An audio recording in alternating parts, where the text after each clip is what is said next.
Lonrho is the non-mining remnant of the old Lonrho Group and operates in the transport, agribusiness and hotel sectors. It owns a budget airline, Fly 540, and recently spun off its airline arm into a new venture, FastJet, run by the team that set up EasyJet. The company has a market cap of 1.6 billion rand, trades on a price-to-earnings ratio of 12, but pays no dividends. So, Lonrho, Paul, we're looking at the hotel industry and the airline part of things. Look, old timers like the two of us know that in the old days, Tiny Rowland was one of the sort of giants of African business. London-based fellow, but he built up the Lonrho Group, mostly mining assets. Now, those were spun off to Lonmin, and we all know what Lonmin's all about. And there were some coal assets in Lonmin as well, which was sold out.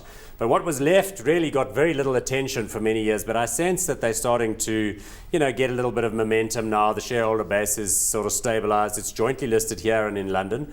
And as you said in the intro there, they've got some interesting agribusiness assets, some transport, logistics type operations. They own some ports in Luba and so on.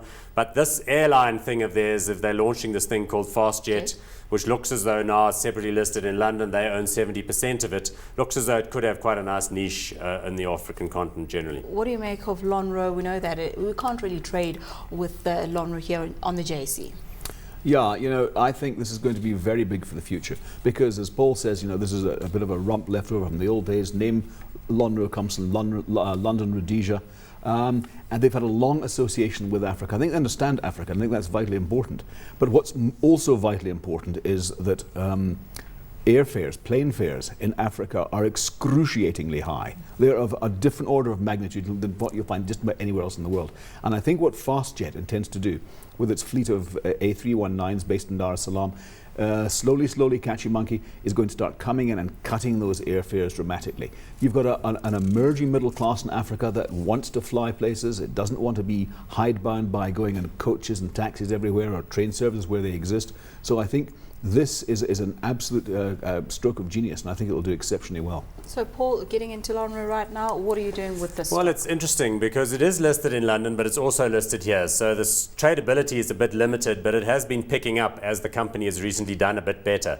You know what it's like with markets. The minute the company makes sustainably good earnings and starts going up, the liquidity will come. So EasyJet, that's Stelios Haji-Ioannou. This is like a famous British entrepreneur. He's fallen out with his EasyJet partners, but he himself has got lots of money. He's a bit like a Richard Branson type guy. So he could do well here, and we know that in Africa the air travel is difficult. Some cases you've got to fly to Europe in order to come back. In West Africa, that's the case. So plenty of scope. The only problem is you're dealing with quite distributed air aviation authorities, difficult issues with airports, problems with corruption and other issues. So I think it's going to be tricky.